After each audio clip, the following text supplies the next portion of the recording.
कोल्हापूर जिल्ह्यातील पन्हाळा तालुक्यात वसलेलं एक छोटंसं पण जिद्दी गाव जाधववाडी. फक्त 350 लोकसंख्या असलेलं हे गाव आजही मूलभूत सुविधांसाठी झगडतंय. रुग्णवाहिका नाही, पाणी टंचाई, आर्थिक अडचणी आणि इतर बऱ्याच अडचणींना सामोरं जाणारं हे एक छोटंसं गाव.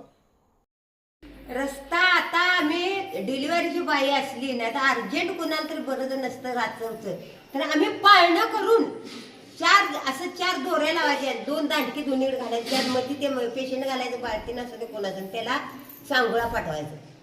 तिथं नाही घेतलं तर सुपेर घाटायचं. असं आमची परिस्थिती. पाणी नाही. आता कोणतरी पाहुणा आला तर अवघडा पाणी मिळतं, आमच्याची पाणी मिळणार नाही. आलं का आमच्या वारले तुला पुढच्या मे महिन्यात वर्ष यायचं.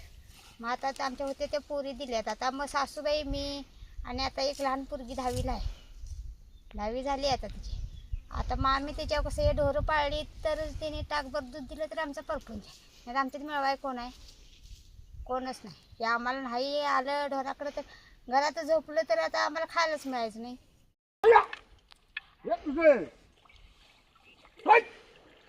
या सगळ्या परिस्थितीत इथली तरुण पिढी मोठी स्वप्न पाहते, पण अनेक वेळा ती स्वप्न अर्धवटच राहून जातात. शिक्षण अर्ध्यावर सोडून काही जण गवंडी काम करतात, तर काही आपलं गाव सोडून शहराकडे मजुरीसाठी निघून जातात. पण या सगळ्या संघर्षामध्येही आशेचं एक ज्योत अजूनही तेवत आहे. काहीतरी बदल घडेल.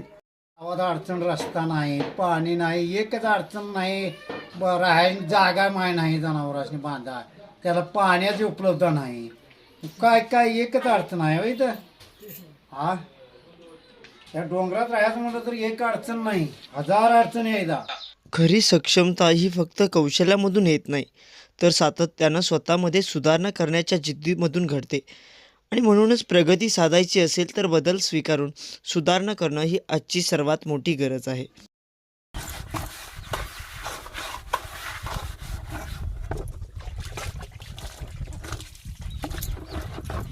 गावात अनेक समस्या आहेत असे लोक सांगतात, पण आर्थिक परिस्थिती कमकुवत असल्यामुळे त्या फक्त समस्या म्हणूनच राहतात.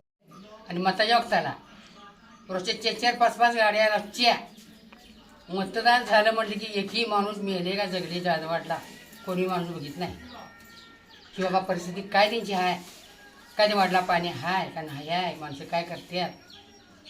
त्या 15 तेवढं मत पुढं 4 आहे म्हणतात, तेवढं 4-5 दिवस 8 दिवस रोजच्या गाड्या रिंग नाही जागा रस्त्यावर. समस्या सोडवण्यासाठी ठोस पावलं उचलण्याची व एकजुटीने काम करण्याची कमतरता असल्यामुळे अपेक्षित बदल अजूनही घडताना दिसत नाही.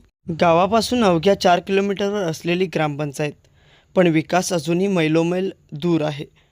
रस्ता नाही, पाणी नाही आणि आपत्कालीन वेळी धावून येणारी ॲम्ब्युलन्सही नाही.